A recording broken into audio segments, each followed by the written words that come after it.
So let's talk a little bit about Canadian identity. Everyone loves to mock Canadian identity.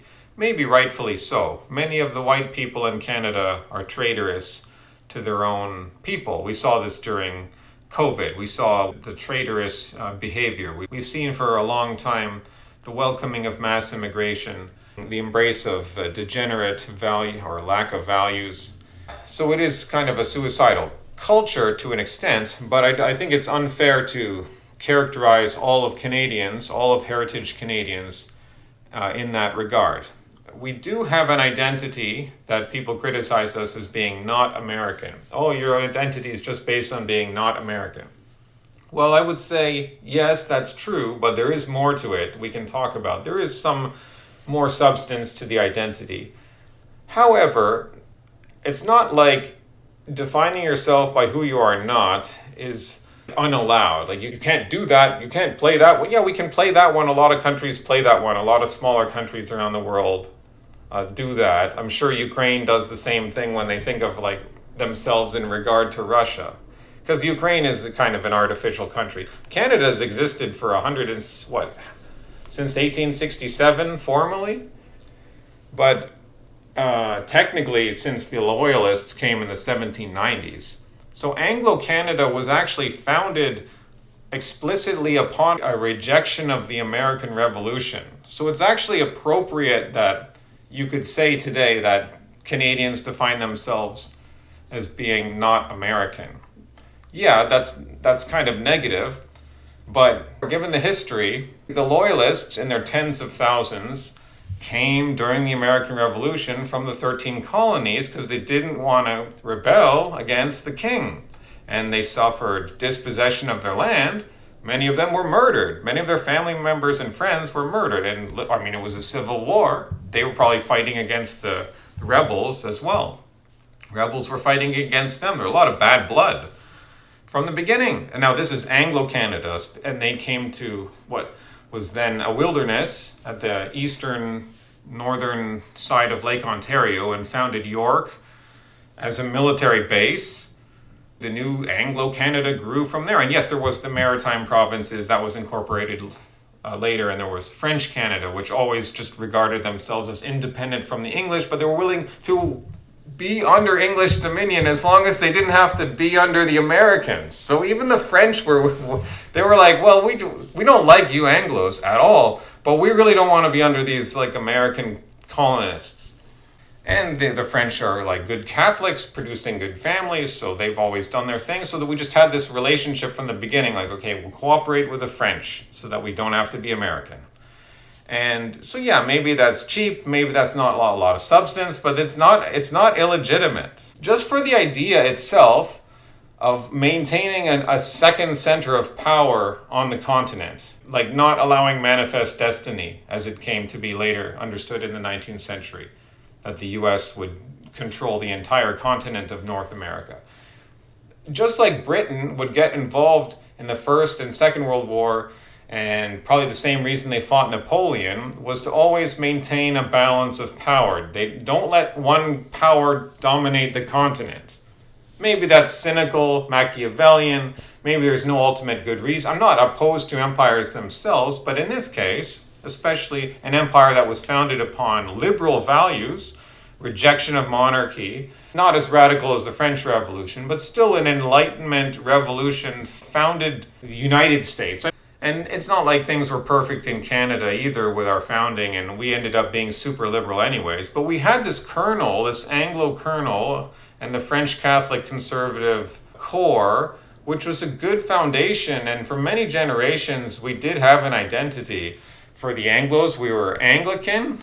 Part of the Canadian identity was about order and monarchy, not necessarily life, liberty, and the pursuit of happiness? No, we needed a strong, orderly government to help us with the harsh conditions and settling the wild areas. We didn't have the same idea of individualism in the United States. And I think individualism's not a great value that has stood the test of time either. So these things, more of the group identity, like Anglicanism was basically Protestantism that wanted to stay as close to Roman Catholicism as possible without being under the Pope. Like, we'll still have the liturgy, we'll have all the formalities formal bishops. By the way, that's Episcopalians in the American context. It's the same as the Anglicans.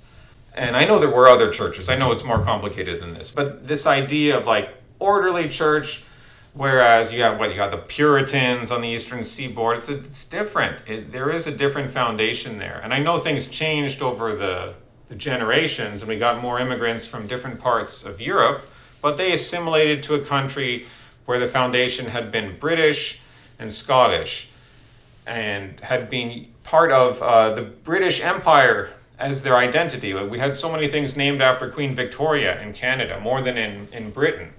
Like on the eve of the First World War, to be in Canada, the identity was to think of yourself as a member of the British Empire. They did think of themselves as a distinct people with a good reason to continue to exist. The War of 1812 was an extension of the Civil War, like the original Civil War. I mean, between the colonists and the British. And so as I said, like Anglo-Canada was founded on that explicitly rejection of that. And there still are many Anglo-Canadians today that trace their heritage to those loyalists. And even if you don't, even if you came later, that was the foundation, that was the culture that you assimilated into. So there's nothing wrong with wanting to maintain a second level of power on the continent, even though that center is obviously going to be heavily under the sphere of the big hegemon. It's just nice to not have it 100%. It's nice to have a little bit of escape from the huge beast system. And America's this huge Babylon, Sodom and Gomorrah now. And I guess we can't claim to be any more better than that, but we're just not on that level. So the beast system is clearly going to grow and grow. We know this is prophesied to happen. So perhaps after some world war or some more extreme circumstances, there will be one government dominating Canada and America, or more countries too. And centralization and empire itself is not bad, but in the historical context of our time, at the end of the global American empire, I'm not optimistic about that. Don't really want to be part of that project, no offense. Americans are our friends, and they're really our kin. But just like the Confederacy didn't have the same idea of what the United States was going to be as a nation, as a country, we also don't have that same idea. There doesn't have to be one empire dominating the whole continent. Maybe this is kind of offensive, but maybe it would have been better if the Confederacy won. I mean, they were saying you guys have got too big for your shoes anyways, and who are you telling all the individual states that they have to submit to your rule? That's not the agreement they got. That's not how they understood it when they got into that union. So you marched on them with the stars and stripes and then eventually defeated them, but only by importing a lot of Irish to restock your armies that had been decimated, and then waging a merciless campaign of basically total war against the South. So I sympathize with the South. Kind of wish they would have maybe, not that I support slavery and all that, I think that would have gone away anyways, but in terms of like balancing the voracious beast of Washington and the Yanks, and Donald Trump is a Yank, he's a Yankee from the Northeast, a voracious Yankee. That's interesting, and the South was actually more traditionally conservative, more friendly to England, almost more closer to England. You know, and actually England supported the South during what you call the American Civil War, or the war between the states, as people from the South call that. But I know it was for economic reasons, but might have been for other reasons too. So it's kind of an interesting thing to think about. And the Canadian flag sucks. The maple leaf is tacky, it sucks. But the stars and stripes, like, that's not a great flag either. I even think the Canadian flag, as tacky as it is, I prefer the old flag, but the Canadian flag is still more iconic than the stars and stripes. You can't have those barber stripes. Now, if you marched on Canada under the stars and bars, I wouldn't know what to say. It'd be like, I don't want to be ruled by America, but you're coming in here under the stars and bars. I'd be like, whoa. So yeah, there actually are some important things to Canadian identity to even be proud of, even in my lifetime. Well, this was before I was born, but we didn't go to the Vietnam War. We didn't participate in that nonsense. So again, it's just purely a negative. It's purely like not doing something. Whoa, you're Canadian, you have no identity. You didn't do something. You just don't, you're not this. You didn't go to Vietnam. Yeah, we didn't go to the Vietnam War, and that was a mess. It's good we didn't go. And then the invasion of Iraq when I was 17 years old. All the media, all the CNN brainwashing all the American public to believe in the war. And no, I was probably brainwashed by my own Canadian media too, so I can't complain. But at the time, I correctly perceived that it was ridiculous. What are you doing? And it ended up being ridiculous. It was stupid. What a mess. You did that whole Iraq war and then everyone just forgot about it. And I mean the one in 2003. You got everyone involved. And Canada stood its ground because Jean Chrétien, our leader at the time, liberal leader as he was, probably liberal's not great for the country, but this was long before Justin Trudeau. And he had the sense to not go along with that. I guess he was on his way out of office. And that's good. So that's two things in recent memory that Canada has done on the geopolitical stage. Now, maybe we're not that significant, but in terms of an identity, that's something you could latch onto and say, hey, no stupid wars. We're not against war, but this stupid, ridiculous foreign entanglement that messes the world up. Enough of that. Canadian healthcare is something that we have justified reason to, how shall I say this, support or identify with. Now, it's got lots of problems. It's not great. So I'm not saying it's perfect. It's a different way of doing things. So in Canada, if you're poor, if you break your leg, you don't have to pay anything. Now, the hospital might take a long time. Maybe your doctor doesn't speak English too well. But you get treated, you get sent to the hospital, medication will be given to you. You will be treated for this injury, and you won't have to pay anything if you're a Canadian citizen. So if you're poor in Canada and something like this happens to you, the Canadian healthcare is still a very good thing. That if you lost it, you'd be out of luck.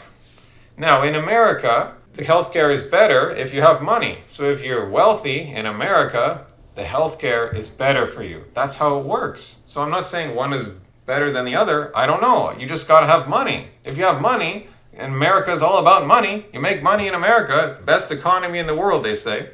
So then you got money for health, because health is just about money.